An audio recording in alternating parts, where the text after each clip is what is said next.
Welcome to the AFR Saints channel, where we provide you daily content on your favorite team, the New Orleans Saints. Do us a favor and hit that subscribe button. Be sure to leave your comments below and smash that like button. Who dat? So draft came and went, and we always look around draft time at the undrafted free agents as well. And the Saints compiled a list of about a dozen or so undrafted free agents that they signed after the draft. And there's a couple of spots, I think, that you look at most notably with undrafted free agents for the Saints this year. Clearly, tight end is a spot that we're going to talk about that they need. And sometimes you see names that that are familiar if you follow college football. The one that I would be most excited about is Anthony Orji, linebacker from Vanderbilt. We had a chance to talk with him last year at SEC Media Days. He fits the mold, productive player during his time in the SEC, and the Saints really need linebacker help after, you look at DeMario Davis and Pete Werner. Davis is getting older. Werner's is a great player, but been injury prone. Either way, you could use depth there, and Anthony Orji could be that guy. You need help at tight end. Yesterday, we did talk a good bit about Joel Wilson from Central Michigan, who played under Jim McElwain with the Chippewas, actually caught his first career touchdown pass in that game in Tiger Stadium 2 seasons ago.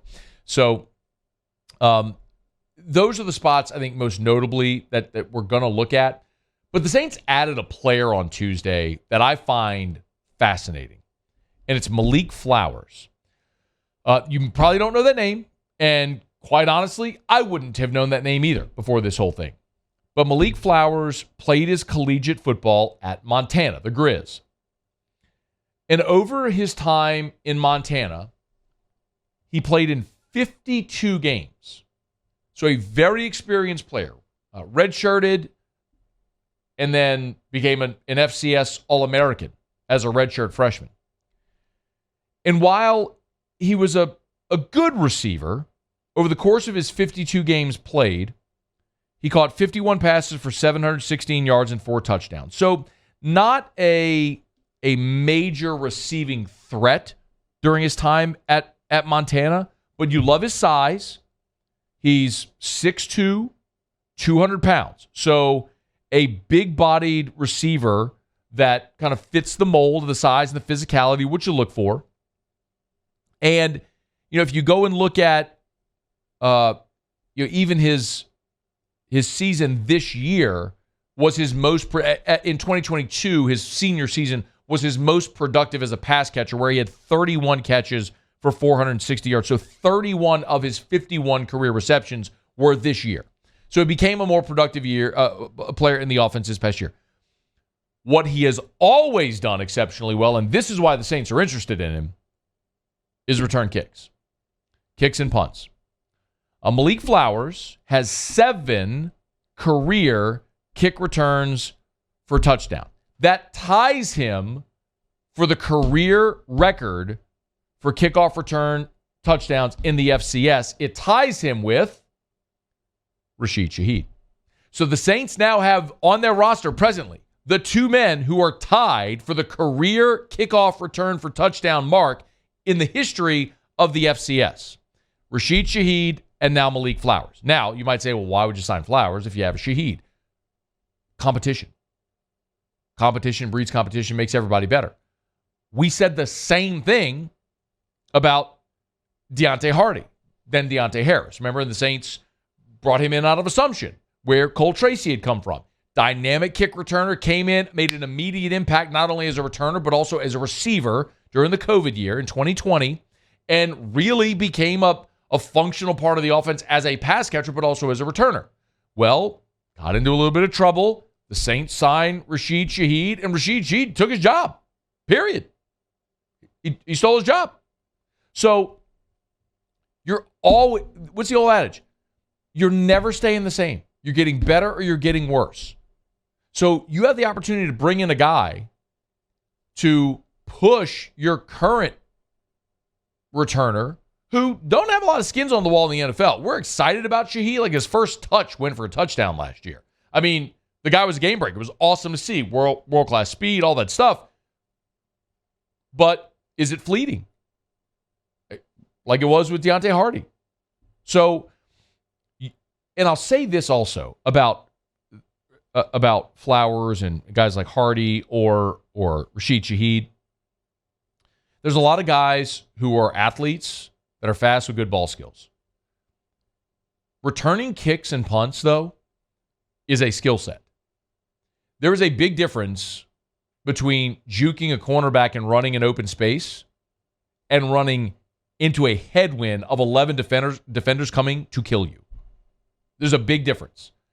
Psychologically, the mindset of that position and doing that skill set is different. So if you have a guy that has done it throughout his career and is exceptional at it, yes, please, give me that guy.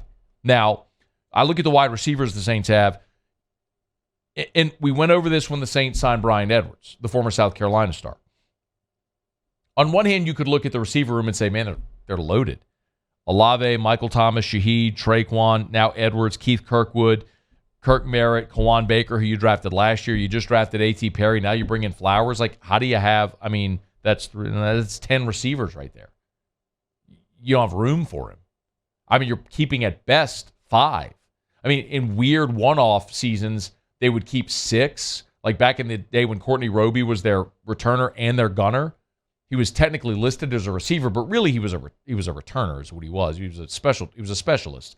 But so he was their 6, but really he had 5 receivers. So, I mean, on one hand, you look and you got too many. How's this guy going to fit in? And maybe he does, maybe he doesn't. But the other thing I'll tell you also is, Olave is set. Everyone else on here is a question mark. I don't know if Michael Thomas can stay healthy. I don't know if Rashid Shaheed was a flash in the pan, one-trick pony at the end of last season. Y'all know how I feel about Tre'Quan. We don't need to go down that road again. Like, Bryan Edwards was an amazing receiver at South Carolina, set all their career records, but there was a reason you were able to sign him as a free agent. Now, he's got great ties with Derek Carr, and there's a reason he wanted to be in New Orleans with Carr, and I'm excited about Bryan Edwards. I mean, is Keith Kirkwood ready to get off the practice squad and be an NFL player? Kawan Baker, you stashed last year. Is he ready? Kirk Merritt, same question. I mean, I am bullish on A.T. Perry. I think you got a steal in round 6. I think he makes the team as an impact guy. I would actually put A.T. Perry as behind Olave and then probably Michael Thomas. I would put A.T. Perry as my 3rd best receiver on the team. So maybe there's a spot for Flowers, which is why there's great intrigue. And if nothing else, he's a guy that could potentially show himself as a valuable depth at receiver, but as a dynamic returner. So you bring him in. Keep an eye on Malik Flowers. Saints rookie minicamp gets started later this week, and I will be very interested to look at Malik Flowers once they get into camp and preseason games to see if he can wind up winning a job at a receiver position that has a lot of bodies, but still a lot of questions as well. Hey, thanks so much for watching. Please leave your comments. I love to interact, and be sure to hit the red subscribe button below.